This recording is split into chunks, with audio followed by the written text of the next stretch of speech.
pertarungan antara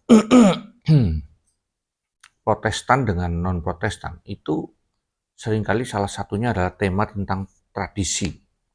Nah, orang-orang Protestan itu yang saya tidak setuju ya, seringkali mengejek tentang tradisi. Wah, itu kamu cuma tradisi.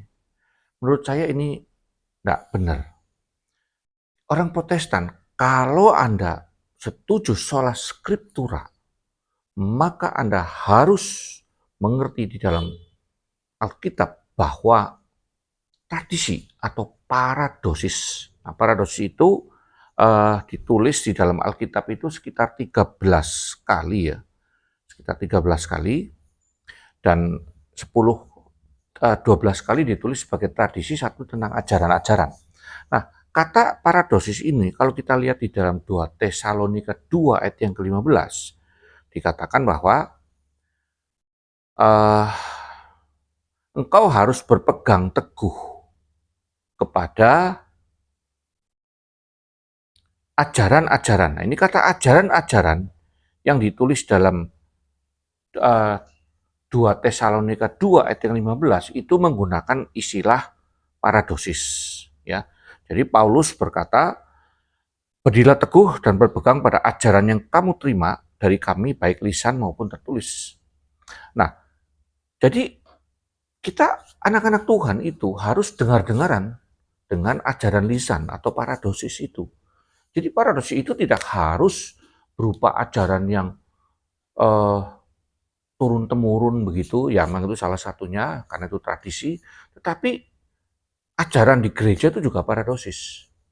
Nah, itu adalah perintah Paulus untuk jemaat di Tesalonika memperhatikan ajaran-ajaran baik yang ditulis melalui surat maupun secara lisan pada waktu mereka bertemu dengan Paulus. Nah, memang ada persoalannya begini. Kemudian yang disebut dengan ajaran lisan itu yang sekarang diterima itu, yang tidak ada di Alkitab, apakah kita terima? Kita menerima dengan catatan, yaitu dengan mencocokkan dengan Alkitab. Mengapa? Karena seluruh rasul, bahkan ajaran paradosis lisannya misalnya di Berea waktu itu, di Kisah Rasul ya, mereka ngajar, dicocokkan lagi ajarannya dengan kitab suci yang waktu itu adalah Perjanjian Lama atau Tanakh. Sehingga uh, sebagai jemaat yang baik, mereka menerima paradosis lisan, tetapi mencocokkan dengan paradosis tertulis. Waktu itu Perjanjian Lama. Sekarang sudah ada Perjanjian Baru, ya kita cocokkan dengan secara keseluruhan. Kenapa? Karena paradosis lisan itu kan sebenarnya kesulitannya begini. Bagaimana untuk mengklarifikasi, memverifikasi bahwa itu betul-betul seperti itu. Nah, satu-satunya jalan adalah kita mencocokkan dengan apa yang tertulis. Karena apa? Karena tidak mungkin Rasul mengajar sesuatu yang berlawanan atau tidak ada atau tidak sesuai dengan apa yang ada di dalam Alkitab yang tertulis. Bahkan kalau kita mempelajari surat Paulus kepada Korintus, ada yang mengatakan bahwa sebenarnya ada 3 atau 4 surat. Tetapi Tuhan memasukkannya melalui Bapak Gereja waktu itu hanya 2 saja surat kepada Korintus. Artinya apa?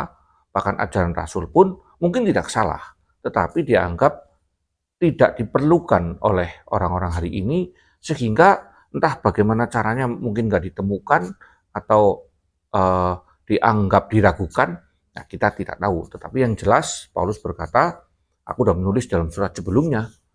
Nah, di dalam surat 1 Korintus, berarti surat 1 Korintus itu kemungkinan surat yang kedua.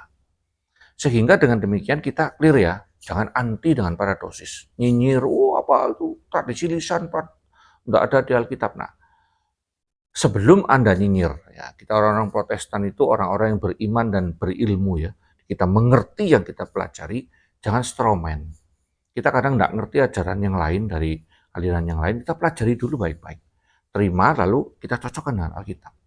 Penganut sola scriptura akan menerima seluruh paradosis, tapi kita menyaringnya. Kita akan bisa melihat bahwa Allah bekerja tidak hanya di dalam gereja, bahkan paradosis di tradisi-tradisi itu kita bisa akan kagum. kok Tuhan bisa memberikan anugerah, kita sebut anugerah umum, untuk memberikan ajaran-ajaran kepada mereka padahal tidak beriman, tidak Kristen, kira-kira gitu ya. Sekali lagi, jangan menolak paradosis. Nanti saya bagian yang kedua, saya akan menjelaskan mengapa jangan menerima paradosis secara membuta.